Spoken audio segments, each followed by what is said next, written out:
Hola amigos de Mente al Cuadrado, seguimos produciendo contenidos.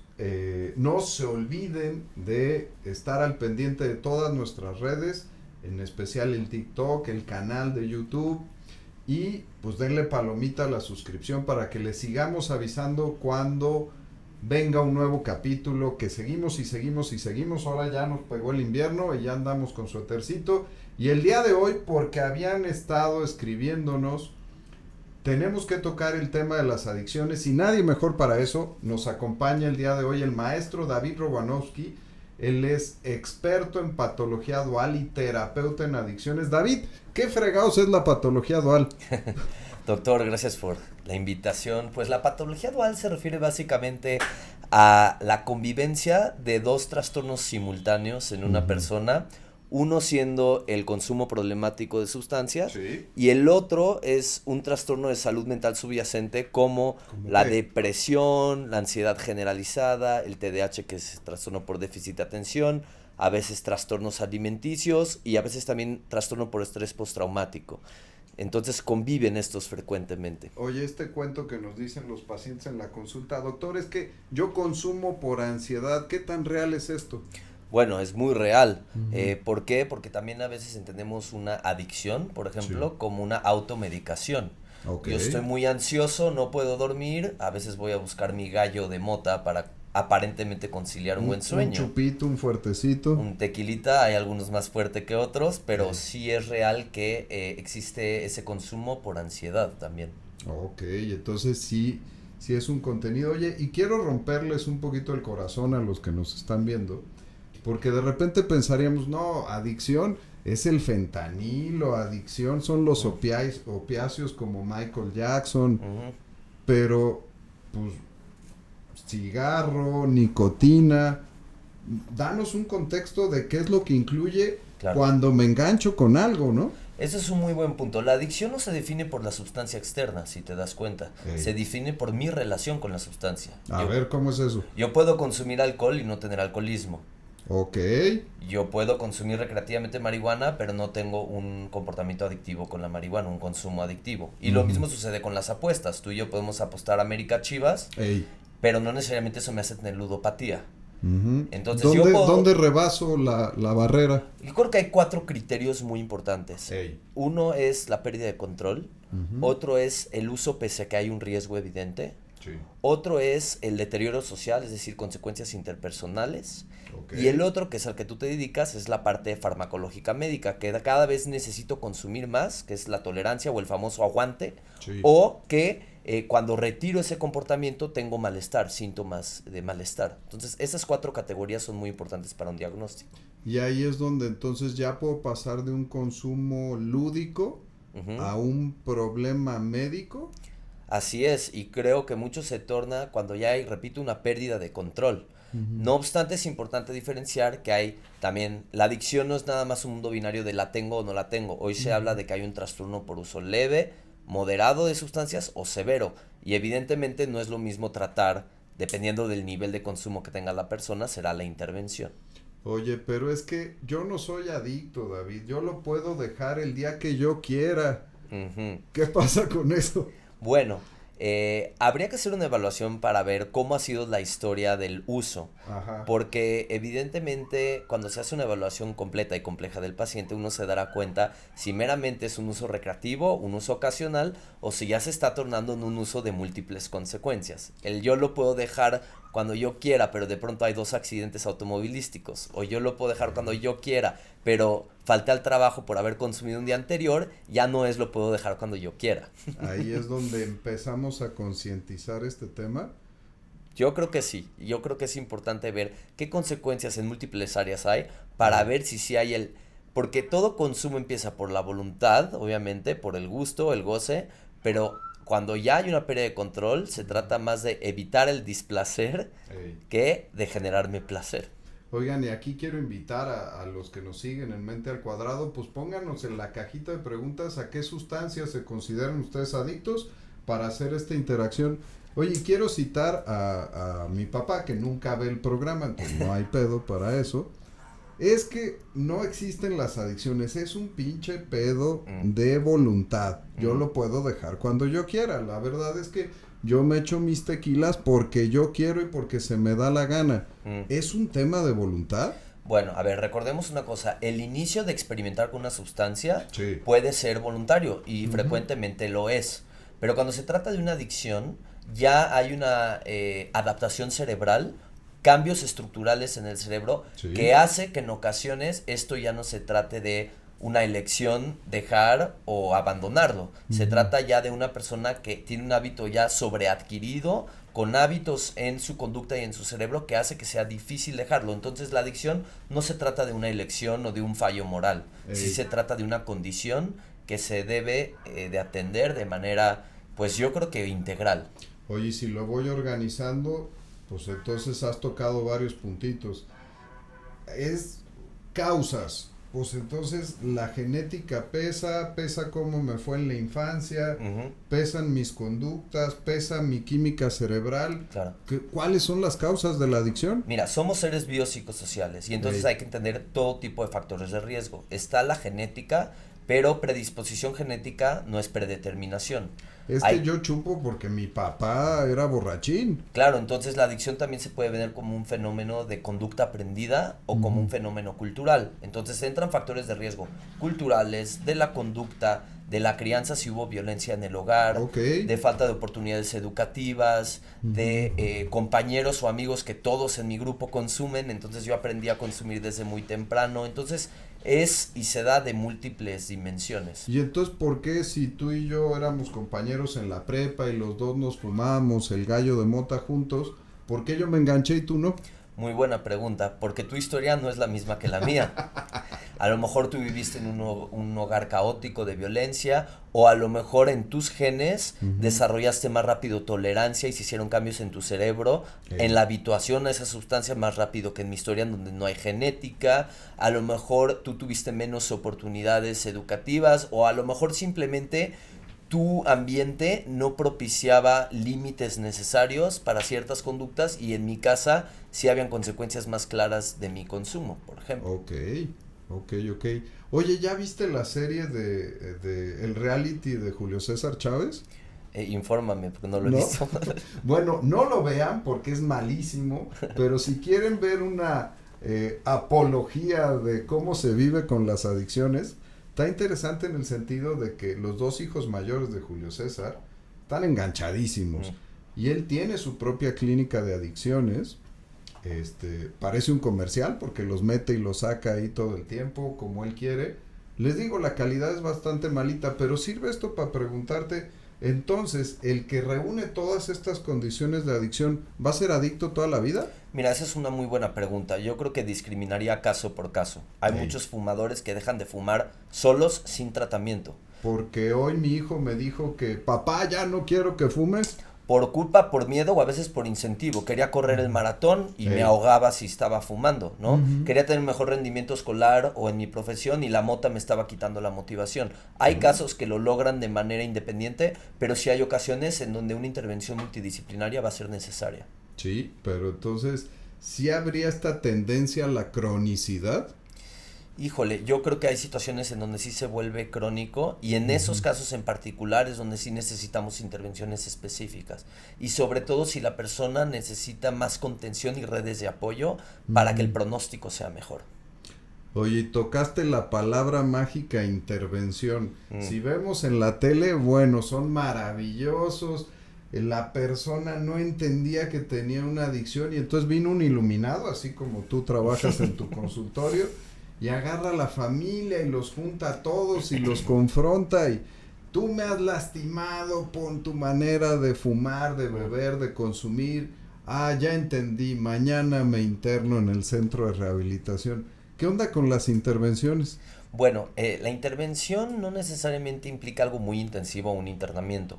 Lo que sí podemos hacer es trabajar con la familia y con el usuario para ver en dónde los límites no están bien acomodados y se necesita reestructurar a veces ciertos patrones de convivencia o formas de relacionarse para que tanto el consumidor como la familia establezcan un equilibrio. ¿Y sirven? Pues yo creo que sí, yo creo que la terapia familiar sí es relevante en el tema de las adicciones porque lo que se genera mucho es un ciclo de desconfianza. Y entonces, ¿Cómo es eso? ¿qué vino primero? Como tú consumes recurrentemente, eso genera desconfianza en mí y yo a veces invado tu espacio, tu expresión emocional, tus necesidades y tú al sentirte invadido no tienes cómo expresarte y huyes desde el consumo. Entonces, ¿qué vino primero, no? ¿El consumo y la desconfianza o la invasión de la familia que no dejan a la persona ser auténtica y la persona escapa de esos estresores por medio del consumo? Oye, y ahí viene esta mágica palabra en todos los grupos de autoayuda que es la codependencia. Entonces, híjole, pues es que la familia ya se adaptó al consumo. Y si yo intento dejar, pues los voy a enfrentar a sus demonios. Y como soy el tiradero de basura de todos los problemas, pues me van a empujar a que consuma de nuevo. ¿Hay que entrarle a toda esta dinámica de la familia? A mí me parece que sí hay que modificar patrones y vínculos dentro de la familia, pero no significa que le tenemos que poner el título de codependencia. Entonces, ¿cómo le decimos? A veces se tratan límites difusos, a veces podemos decir que la familia es muy rígida, podemos establecer que la persona necesita mayor libertad de expresión emocional. En fin, hay muchas maneras de modificar vínculos y estructuras familiares sin decirles, tú eres el culpable y los otros son, es este juego de víctima y victimarios. Y yo creo que es importante salirnos de ese modelo. Oye, y romper un poquito el estigma. Hace poquito me pidieron que diera una conferencia de concientización sobre adicciones. Y entonces varios del público me decían, oye Doc, lo que pasa es que yo no tengo problema, yo soy profesionista, soy empresario, tengo un negocio padrísimo y yo no tomo diario, pero este patrón del atracón de consumo, del heavy drinker, el que yo no tomo diario, pero el sábado en mi comidita me echo mis chupitos y acabo medio borrachín. ¿Qué onda con este estigma? ¿Necesito consumir diario? ¿Cómo defino cuándo tengo una relación sana y cuándo no? Claro, la línea es complicada de establecer. Yo lo que suelo hacer con pacientes con estas características de consumo explosivo es analizar cuidadosamente en qué fenómeno y contexto se dan estos excesos. A ver, ponme ejemplos. Tuve una reunión con mi jefe, el que se pone muy loco en la junta. Soy de relaciones públicas y hago negocios con chupe. Claro, y entonces hay que trabajar sobre a lo mejor el miedo a hablar en público o la angustia de no poner límites o de cuáles son las expectativas propias en torno a la productividad, porque me aventé 48 horas seguidas de trabajo. ¿Por qué no aprendiste a desconectarte un poco antes de tiempo? Porque bajo la premisa de ser productivo, te dejaste de cuidar. Se vale lo que sea, entonces pues me echo mis ritalines para aguantar 2 días de trabajo, ¿no? Y ese es el rollo, habrá que ver dónde aprendiste a trabajar de esa manera. Bueno, yo no trabajo así, bueno, a veces sí. Los rumores dicen. Oye, David, y dijiste hace rato, tratamiento multidisciplinario, porque podría sonar magia. Hace rato, fuera del aire, comentábamos de la hipnosis mágica para las adicciones. Voy un sábado, me aviento un curso de 6 horas, me dan una hipnotizada y no vuelvo a fumar en la vida. Claro. ¿Esos casos son reales? Híjole, yo sería un fuerte atacante de esto. ¿En qué sentido? Una adicción tardó mucho tiempo en aprenderse, por eso también va a tomar tiempo en desaprenderse. Desaprenderse. Es un comportamiento sobreaprendido y desaprender algo toma tiempo. Yo no creo que necesariamente un remedio mágico de un fin de semana ya nos va a sanar completamente nuestro consumo. Jalas un ratito, ahí hay una estadística horrorosa en algunos estudios de prevalencia que dice que la persona con una adicción tiene 92% de chances en el resto de su vida de volver a consumir. Híjole, necesito revisar esa cifra. Lo que sí creo es que hay ocasiones, y no nos dará tiempo de hoy, hay ocasiones donde el consumidor, cuando ya resolvió sus estresores reales, de pronto su consumo problemático, en algunas situaciones sí puede regresar a un consumo moderado. No siempre y no todas las ocasiones, pero sí hay que entender y quitar el acento nada más del consumo, a ver qué estaba detonando que ese consumo se dé de esa manera. Órale, porque ahí me retratas, me vinieron a la cabeza una buena cantidad de pacientes que en algún momento de la vida tuvieron una relación mala con una sustancia. Así es. Y que ahora pues se pueden echar un par de chupitos en una fiesta y no pasa nada, contrario al concepto de que si voy a AA, entonces nunca jamás en la vida tocaré una sustancia porque el poder superior ya no me lo permite. No, por supuesto que hay situaciones donde hay remisión natural o pasar de un consumo problemático a un consumo moderado, porque ahora ya los nuevos teóricos hablan no nada más del consumo, sino para qué estabas consumiendo. En algunas situaciones donde hay un uso crónico, a lo mejor estás consumiendo para escapar de tu realidad. Ok. Cuando hay un consumo más recreativo y controlado, no necesariamente el significado detrás del consumo es escapar. Sí, porque fíjate, hay varios movimientos en redes. Hay uno que se llama Movimiento Avioneta, el Reto Cero Alcohol, donde dejen ya de estar consumiendo. Que también esta cosa como muy estigmatizante. A ver, tenemos toda la dinámica internacional a la aprobación de las sustancias. Y ahí tenemos ejemplos donde cómo se han incrementado patologías de salud mental, otros temas sociales. ¿Para dónde vamos, David? ¿Que se liberen el consumo de sustancias y que cada quien vea qué hace? Bueno, yo creo que no hay que caer en ningún extremo. El prohibicionismo ya vimos que ha dejado. Ajá. Muertes, violencia, no necesariamente tratamientos efectivos. Sí. Pero el libertinaje y abrir el mercado indiscriminadamente, pues creo que también es un riesgo. ¿Por qué? Porque pensemos, por ejemplo, en un adolescente, un cerebro adolescente, pues no es bueno o no es óptimo que alguien consuma lo que quiera y lo que sea desde edades muy tempranas. Entonces, ni todo el libertinaje, pero tampoco este autoritarismo restrictivo, prohibir y quitar todo. Oye, ¿no te llegan pacientes allá al consultorio? Llega la mamá, oye, ya no puedo con mi hijo porque tiene el internet abierto y me está bombardeando con el documental de Netflix de cómo el LSD prende tu cerebro poca madre y el consumo de mota. Mamá, Gael García tiene un amparo para poder consumir mota, entonces yo puedo consumir mota. Y tienes ahí a la mamá y al adolescente peleando. ¿Te pasa eso? Claro, claro, que por supuesto que me pasa y es importante no confundir anécdota con evidencia. A ver, échale. Pues sí, la historia de Gael García, a lo mejor Gael ya es un actor formado, con criterio propio, no es lo mismo que un cerebro de un adolescente de 12, 13 años que está en formación. ¿Oyeron? Ahí les encargo a los Peña Juniors. Entonces creo que es importante no utilizar una anécdota de una persona para aplicarle y darme permiso a que yo puedo. O también es importante que no es lo mismo la mota utilizada en un hospital para una señora con dolor crónico a la mota que compró en la calle indiscriminadamente cuya procedencia no conozco. Porque estamos en estas cosas donde la aplicación rebasa la legislación. En México los alucinógenos son ilegales y solo los pueden usar los pueblos originarios. Ah, qué bonito, pero este fin de semana vengo a la boda y está la mesa de chocongos. Entonces, ¿qué onda, David? ¿Puedo usar un alucinógeno? Ay, me voy a hacer adicto nomás de chingarme un chocongo. ¿Qué onda? Yo no creo que una persona, y esto es real, elabore una adicción por un consumo único. Ese es un mito. El cerebro no cambia nada más por un consumo único. Lo que sí hay que cuidar es de qué se trata este producto y qué potencia tiene, porque lo que sí se ve en las bodas y estos eventos, decido mezclar indiscriminadamente o no sé el porcentaje de psilocibina que tenga ese chocongo y puedo elaborar un brote psicótico. No necesariamente la consecuencia es una adicción, a veces puede ser un brote, un delirio, un ataque de pánico, etcétera. Pero es que son naturales, los chocongos son de la madre naturaleza, David, no hacen daño. Bueno, intentaré convencerme, pero no sé si hacerte caso. No me convenzas a mí, convence a los que están ahí enfrente. Creo que es importante también el componente de psicoeducación, educar al paciente de realmente qué es lo que están haciendo, porque la información en internet también no siempre es verídica, habrá que ver qué fuentes de información están consultando, ¿no? Oye, ya a ver, regreso a esto que decías, tratamiento integral, porque entonces, pues ya hasta que mi hijo me dice que deje de fumar, pues dejo de fumar o dejo de consumir.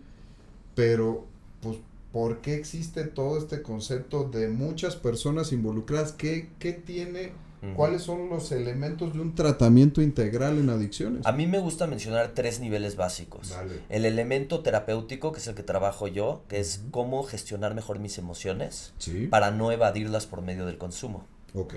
Entonces ahí se trabajan los límites, la gestión del enojo, de la tristeza, del duelo, etcétera.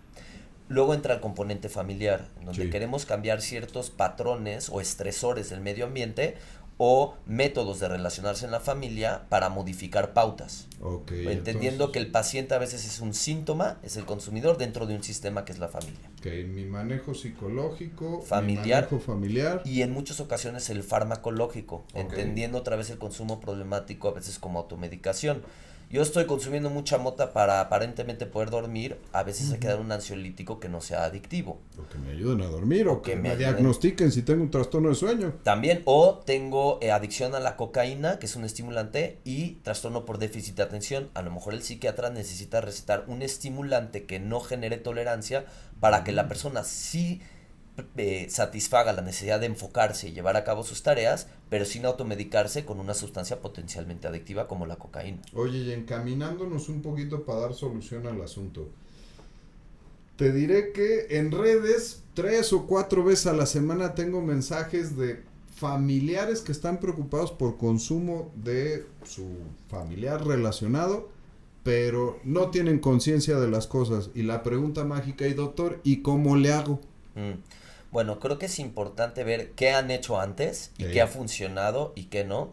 Y la otra es, antes de juzgar el consumo, tener una conversación honesta y empática de qué hay detrás del consumo. ¿Cómo es honesto y empático? Oye, doctor, veo que estás consumiendo mucha marihuana. Me pregunto yo si te has sentido inquieto recientemente.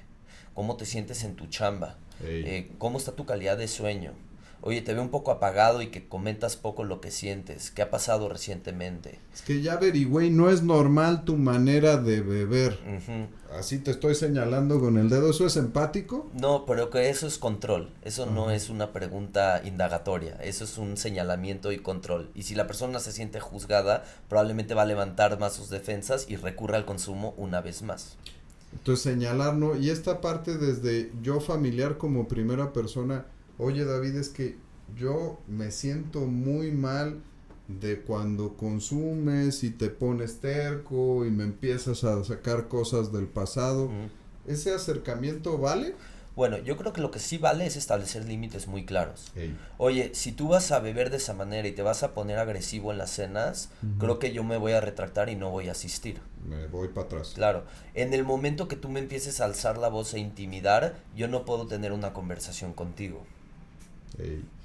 ¿Y no me voy a poner más agresivo? Bueno, eso es ahora trabajar también con el usuario. Ah. Date cuenta que no te están rechazando, simplemente de qué manera tú estás imponiendo miedo en la otra persona y por eso la otra persona se tiene que retraer. Ujú.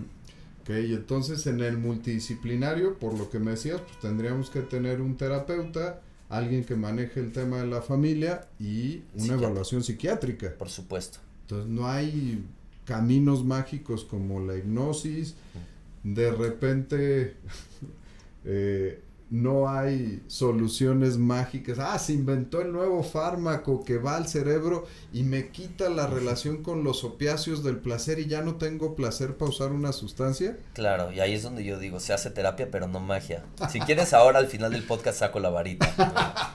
Está muy bien, David. Oye, pues ya aproximándonos al cierre del capítulo, queremos empezar aquí en Mente al Cuadrado con una parte de firma donde le hacemos la misma pregunta a todos los invitados. David, ¿en algún momento has sentido que se te quebró la salud mental y perdiste la razón? Creo que un par de veces puede ser Tuvo que bueno sí. el respiro, ¿eh? A ver, cuéntame. Sí, quizás sí un par de veces cuando estuve en desacuerdo con algún asunto familiar o algún tema, puede ser que sí haya perdido los estribos y a Sí. todos nos puede pasar. Ey, Espero pero no se disculparme. recuperó. Sí se recuperó, se transformó. Oye, David, ¿dónde te encuentra la gente? ¿Dónde te sigue? ¿Qué Sí. onda? ¿Cómo te ven? Bueno, en Instagram, sobre todo está mi página, que Sí. es Dr. Romanowski Feiner, Dr. Romanowski Feiner. Eso sí, pónselos de vuelta porque el apellido está canijo acá para los González Hernández. Sí, ojalá lo pongan por escrito porque está más fácil leerlo que pronunciarlo. Órale, pero repíteselos de vuelta. Sí, Dr. Romanowski Feiner en Instagram, ahí me pueden localizar, pueden ver podcasts, entrevistas, publicaciones, etcétera. Porque como siempre la psicoeducación pues te abre la cabezota para ver para dónde, ¿no? 100%. Órale. Pues David, muchas gracias por acompañarnos y quitarnos telarañas en la cabeza. El doctor Peña tenía muchas acerca de las adicciones. Y pues ya saben, síganos en Mente al Cuadrado, que todas las plataformas por aquí pondrán por dónde nos pueden seguir y vamos a seguir produciendo más contenidos. Si nos ayudan escribiéndonos acerca de lo que quieren ver, seguro se los vamos a dar. Nos vemos para la próxima.